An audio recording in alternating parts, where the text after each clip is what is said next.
പ്രിയപ്പെട്ടവരെ, കഴിഞ്ഞ വീഡിയോയിൽ ഞാനൊരു കഥ പറഞ്ഞാണ് തുടങ്ങിയത്. കഥയുമായി ബന്ധപ്പെട്ട കാര്യങ്ങൾ ഞാൻ സൂചിപ്പിച്ചു. കഴിഞ്ഞ വീഡിയോയിൽ പറഞ്ഞതുപോലെ നമ്മളുടെ പഠനം വളരെ രസകരവും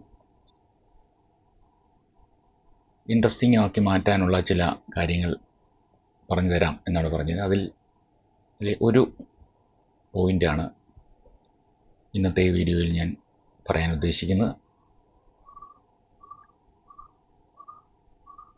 പഠനം ഏറ്റവും രസകരവും അല്ലെങ്കിൽ ഏറ്റവും സുഗമമായും പോകാൻ വേണ്ടി നമ്മുടെ കുട്ടികൾക്ക് ഒന്നാമത് ചെയ്യാൻ പറ്റുന്ന ഒരു കാര്യം നമ്മൾ സിസ്റ്റമാറ്റിക് ആകുക എന്നുള്ളതാണ്.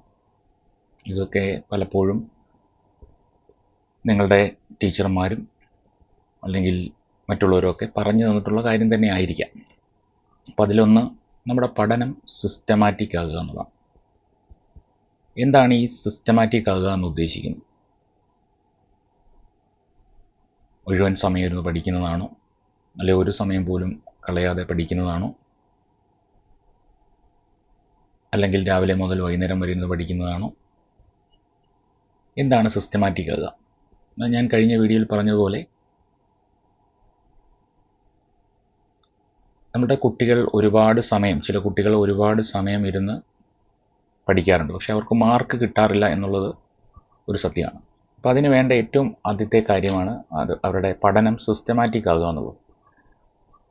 എന്താണ് ഈ സിസ്റ്റമാറ്റിക് ആകുക എന്ന് പറയാം? ഈ സിസ്റ്റമാറ്റിക് ആകുക എന്നുള്ളത് നമ്മൾ ഒരു അധ്യയന വർഷം ആരംഭിക്കുമ്പോൾ മുതൽ ചെയ്യേണ്ട കാര്യങ്ങളാണ്, അല്ലെങ്കിൽ അന്ന് മുതൽ തുടങ്ങേണ്ട കാര്യങ്ങളാണ്. പലപ്പോഴും സ്കൂളുകൾ തുറന്നു 1-2 ദിവസത്തിനുള്ളിൽ പഠനം ആരംഭിക്കും, അല്ലെങ്കിൽ നമ്മളെ ക്ലാസ്സുകളിൽ പഠിപ്പിക്കാൻ തുടങ്ങും. ആ പഠിപ്പിക്കാൻ തുടങ്ങുന്ന അന്ന് മുതൽ നമ്മൾ ആരംഭിക്കേണ്ട ഒരു കാര്യമാണ്. പലപ്പോഴും ആദ്യ ദിവസങ്ങളിൽ വളരെ കുറച്ചായിരിക്കും പഠിപ്പിക്കുക. അപ്പോൾ ആദ്യത്തെ ദിവസം നമ്മളെടുത്താൽ വളരെ കുറച്ചായിരിക്കും, എല്ലാം ഒന്ന് തുടങ്ങി ഒരു ഇൻട്രൊഡക്ഷനൊക്കെ കൊടുത്ത്, അല്ലെങ്കിൽ അങ്ങനെ കുറച്ച് കാര്യങ്ങൾ മാത്രമായിരിക്കും, അല്ലെങ്കിൽ എന്തെങ്കിലും പഠിപ്പിച്ചു എന്ന് വിചാരിക്കുക. ആ പഠിപ്പിച്ച കാര്യം അന്ന് വൈകുന്നേരം പോയി നോക്കുക. പലപ്പോഴും നമ്മളുടെ കുട്ടികൾ ചെയ്യുന്ന ഒരു കാര്യം, ഇപ്പോൾ ഒരു തിങ്കളാഴ്ച ദിവസം നമ്മൾ ഈ കാര്യം ആരംഭിച്ചു, തിങ്കളാഴ്ച വൈകുന്നേരം നമ്മൾ വരുന്നു, അന്ന് കുറച്ച് കാര്യങ്ങൾ പഠിപ്പിച്ചിട്ടുണ്ടാവാം. നമ്മൾ തിങ്കളാഴ്ച വൈകുന്നേരം നമ്മൾ പഠിക്കാനൊരു സമയം നമുക്കുണ്ടാവും, അല്ലേ? അതിലേക്ക് ഞാൻ വരാം. അപ്പോൾ തിങ്കളാഴ്ച വൈകുന്നേരം വന്നിരുന്ന് സ്വാഭാവികമായിട്ടും ചില കുട്ടികൾ ചെയ്യുന്ന കാര്യം, ചൊവ്വാഴ്ച എന്താണ് ടൈം ടേബിൾ, അതെടുത്ത് നോക്കി ആ ടൈം ടേബിളിലുള്ള ഏതെങ്കിലും വിഷയങ്ങൾ പഠിപ്പിച്ചിട്ടുണ്ടോ, ആണോ, അല്ല ആ ടൈം ടേബിൾ അനുസരിച്ചായിരിക്കും. ചിലപ്പം ഉദാഹരണമായി തിങ്കളാഴ്ച ബയോളജി നമ്മളെ കുറച്ച് കാര്യങ്ങൾ പഠിപ്പിച്ചു, ചൊവ്വാഴ്ച ആ ബയോളജി ഇല്ല എന്ന് വിചാരിക്കുക. സ്വാഭാവികമായിട്ടും അത് പഠിക്കില്ല. അതങ്ങനെ ആവാൻ പാടില്ല.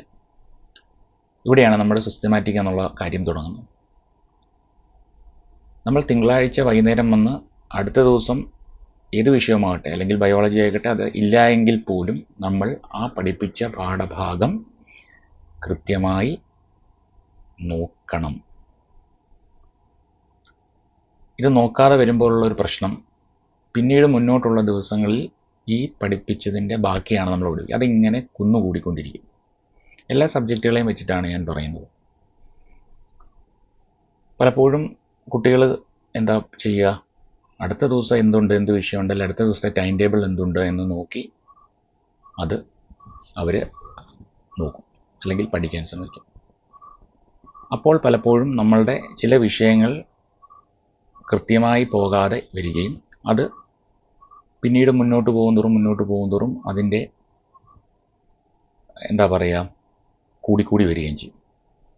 അപ്പം നമ്മൾ അന്ന് പഠിപ്പിക്കുന്ന വിഷയം എന്തൊക്കെയുണ്ടോ അതെല്ലാം നമ്മൾ കൃത്യമായി തന്നെ നോക്കണം. സ്കൂൾ തുറന്ന ആദ്യ ദിവസങ്ങളിൽ നമുക്ക് അത് ചെയ്യാൻ വേണ്ടി ഉള്ള സമയം എന്ന് പറയുക, അല്ലെങ്കിൽ എടുക്കേണ്ട സമയം എന്ന് പറഞ്ഞാൽ വളരെ കുറച്ചായിരിക്കും. അങ്ങനെ ചെയ്യാതെ പോകുന്ന ഒരു കുട്ടിയെ സംബന്ധിച്ചിടത്തോളം മുന്നോട്ട് പോകും തോറും അത് പിന്നെ ബുദ്ധിമുട്ടായി വരും. പിന്നീട് അദ്ദേഹം ആ ഒരു ട്രാക്കിലേക്ക് വന്നില്ല എങ്കിൽ പിന്നീട് ഒരു പരീക്ഷയാകുമ്പോഴോ അല്ലെങ്കിൽ ക്ലാസ്സിലൊരു ടെസ്റ്റ് പേപ്പർ പറയുമ്പോഴോ ആയിരിക്കും ആ കുട്ടി ആ പാഠഭാഗം ശ്രദ്ധിക്കുന്നത്, അല്ലെങ്കിൽ അത് എടുത്തു നോക്കാൻ പോകുന്നു. അപ്പോൾ ചിലപ്പോൾ അത് ബുദ്ധിമുട്ടായി മാറും.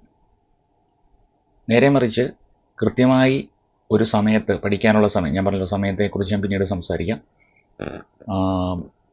ഉള്ള ഒരു വിദ്യാർത്ഥിയെ സംബന്ധിച്ചിടത്തോളം അവർക്കതൊരു ബുദ്ധിമുട്ടല്ല. അപ്പം നമ്മൾ സിസ്റ്റമാറ്റിക് ആകുക എന്നുള്ള കാര്യത്തിനകത്തെ ഒരു പ്രധാനപ്പെട്ട കാര്യം നമ്മൾ പഠിപ്പിക്കുന്ന വിഷയങ്ങൾ അന്നന്ന് പഠിക്കുക എന്നുള്ളതാണ്. അതെന്ത് ബുദ്ധിമുട്ടുണ്ടെങ്കിലും അല്ലെങ്കിൽ എന്ത് പ്രശ്നങ്ങളുണ്ടെങ്കിലും നമ്മൾ പഠിക്കണം. അപ്പോൾ ഈ സിസ്റ്റമാറ്റിക് ആകുക എന്നുള്ളതാണ് ഞാൻ മുമ്പേ ആദ്യത്തെ വീഡിയോയിൽ പറഞ്ഞതുപോലെ നമുക്ക് റിസൾട്ട് ഏറ്റവും ഗുണകരമാക്കി മാറ്റാൻ വേണ്ടിയിട്ടുള്ള ഒരു പോയിന്റ്. സിസ്റ്റമാറ്റിക് ആകുക. ഇനിയും കുറേ കാര്യങ്ങൾ കൂടിയുണ്ട്, അത് ഞാൻ എൻ്റെ അടുത്ത വീഡിയോയിൽ പറയും. അത് നിങ്ങൾ ശ്രദ്ധിക്കുമെന്ന് വിചാരിക്കുന്നു. Thank you.